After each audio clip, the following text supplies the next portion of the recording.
বন্ধুরা, একটি ইসলামিক দেশে এমন একটি সিদ্ধান্তকে নেওয়া হয়েছে যেটিকে দেখে ইসলামিক ব্যক্তি বলুন বা ইসলাম প্রোডাক্ট গ্রহণকারী টুপিদারি রাখা ব্যক্তিরা ভীষণভাবে ক্ষেপে গেছে। হ্যাঁ বন্ধুরা, খবরটি বেরিয়ে আসছে মালয়েশিয়ার তরফ থেকে। কেননা মালয়েশিয়া নেওয়া হলো বড় সিদ্ধান্ত। মালয়েশিয়ার সুপ্রিম কোর্ট রদ করলো শরিয়া আইন।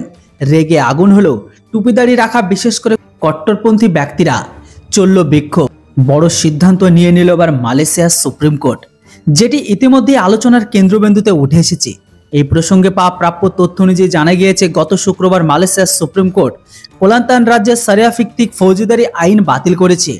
পাশাপাশি এই বিষয়ে আদালত জানিয়েছে যে এটি ফেডারেল সরকারের অধিকার, এমনকি এই ধরনের আইনও এই অধিকারকে সীমাবদ্ধ করে। এইদিকে এই সিদ্ধান্তের পরে মালয়েশিয়ার ইসলামিক কট্টরপন্থী অত্যন্ত ক্ষুব্ধ হয়। তথ্য অনুসারে এই মামলাটি 2022 সালে দুজন মুসলিম মহিলার তরফে আদালতে দায়ের করা হয়েছিল, যেটি শুনানির সময় গত 9 ফেব্রুয়ারি 2024 9 সদস্যের ফেডারেল আদালত 8-1 সংখ্যাগরিষ্ঠতার সাথে রায় দেয়। পাশাপাশি এই সিদ্ধান্তে 16টি আইন অবৈধ ঘোষণা করা হয়। এই আইনগুলি ছিল যৌনতা, যৌন নির্যাতন, অনাচার, ক্রস ড্রেসিং থেকে শুরু করে মিথ্যা প্রমাণ দেওয়া বিপর্যস্ত পর্যন্ত অপরাধের জন্য শাস্তির বিধান রয়েছে।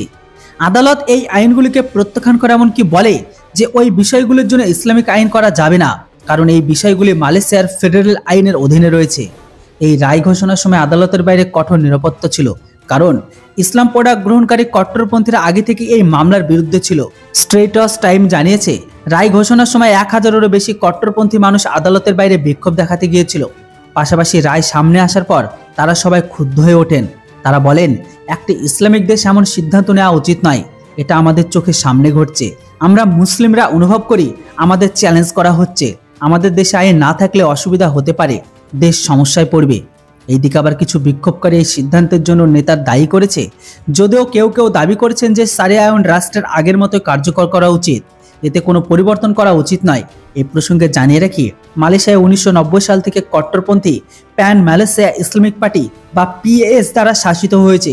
সেখানে দ্বিস্তরীয় আইন ব্যবস্থা আছে, যেখানে আওতায় মুসলমানদের ব্যক্তিগত পারিবারিক বিষয়গুলি শরিয়াতের আওতায় আনা হয়েছে। এমনকি দেওয়ানি আইনও সেখানে প্রযোজ্য।